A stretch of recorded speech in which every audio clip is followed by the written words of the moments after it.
So, can you tell about why you joined the Unchained Voice retreat? I joined the Unchained Voice retreat because to me there's something really interesting about the voice because it's so close to me, like it's really resonating inside of me.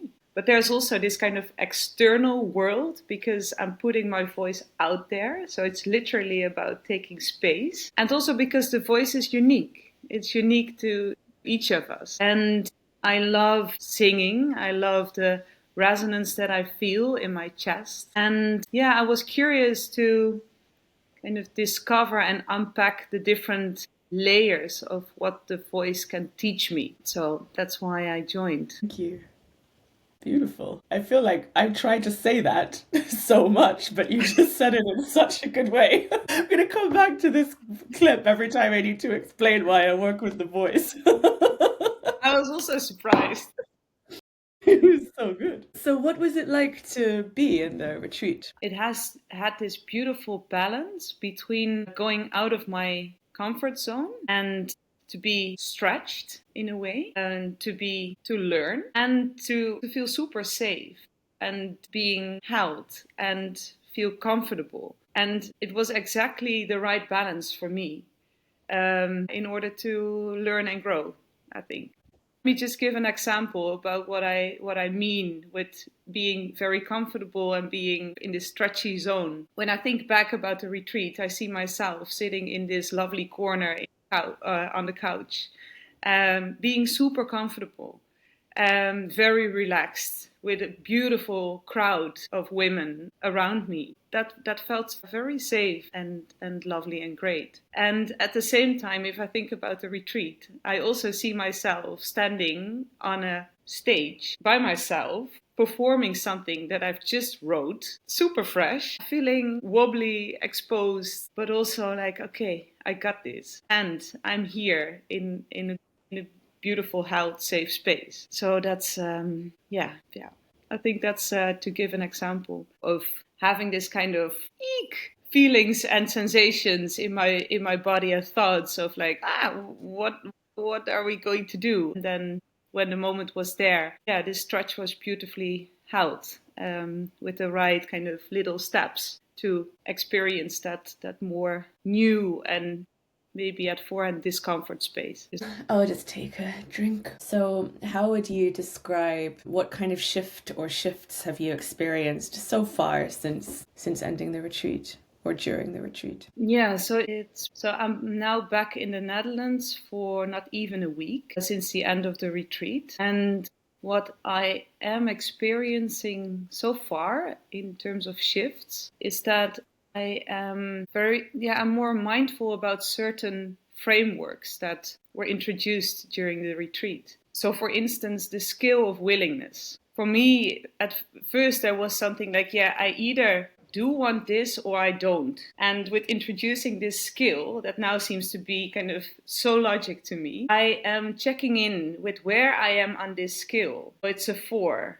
Okay. Instead of kind of approaching my willingness in a very more black and white kind of thing that is more, like boxed and strict. So it's moving. So that is something that I really love about, yeah, like checking in on my willingness. Another thing is that I feel way more comfortable with being here in my lower chest voice. I'm very conscious about when I'm there and when I'm not. So I notice that if I start a conversation, I'm first kind of landing in this deeper chest voice before I'm speaking. And there's also something about this kind of appreciation about my voice being relatively lower than I kind of first thought.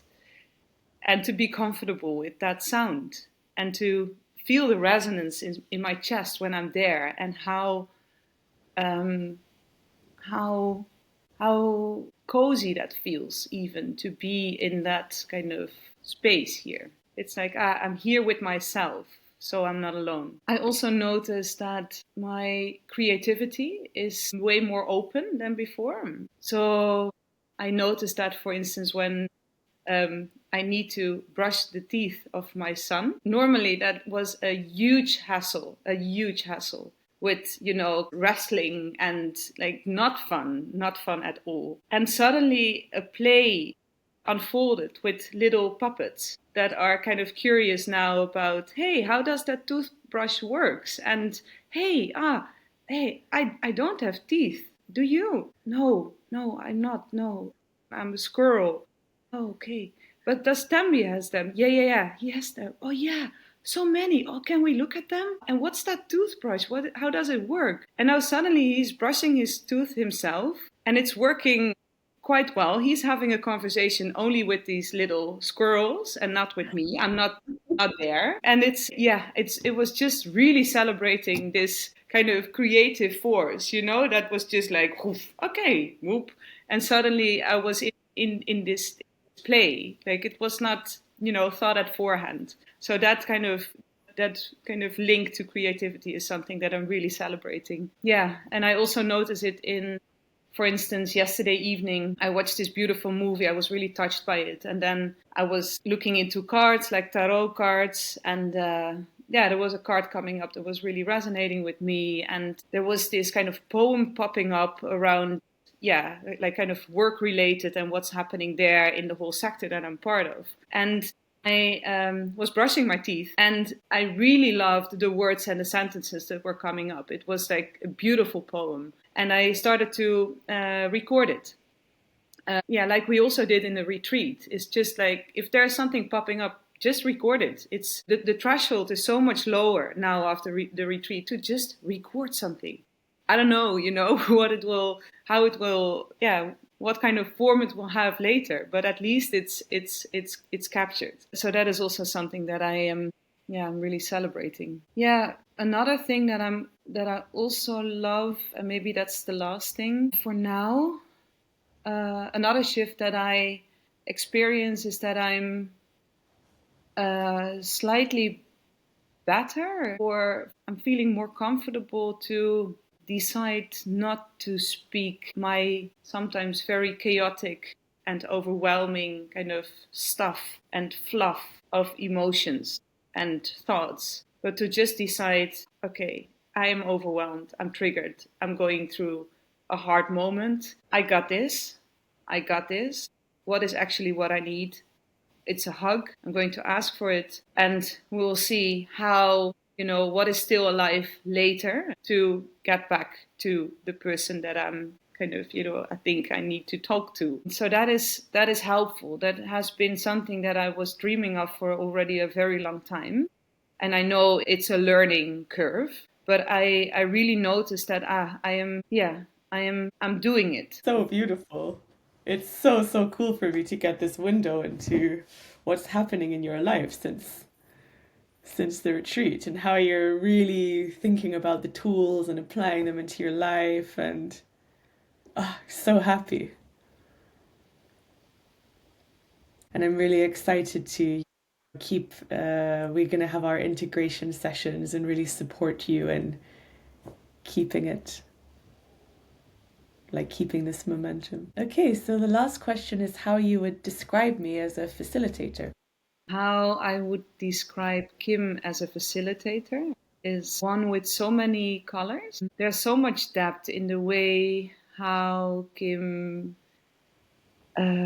designs the program and prepares and includes participants like me in preparation.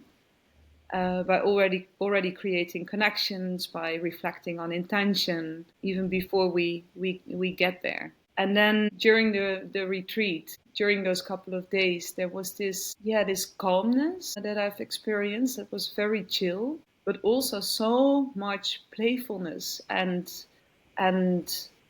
authenticity and comfort in what is happening in the moment, and being able to hold that, like, in a very kind of layered way.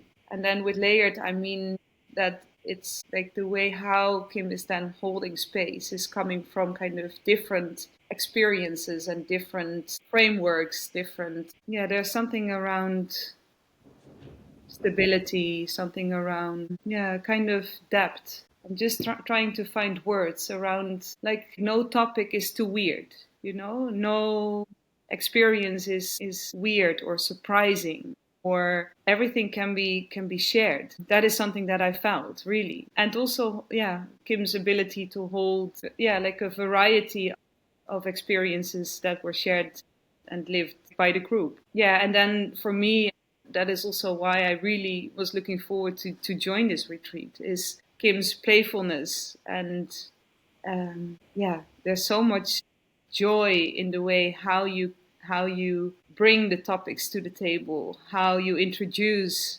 um, um, sessions and exercises, but also a lot of care in how you are receiving the experiences, or how you're holding the sharings afterwards.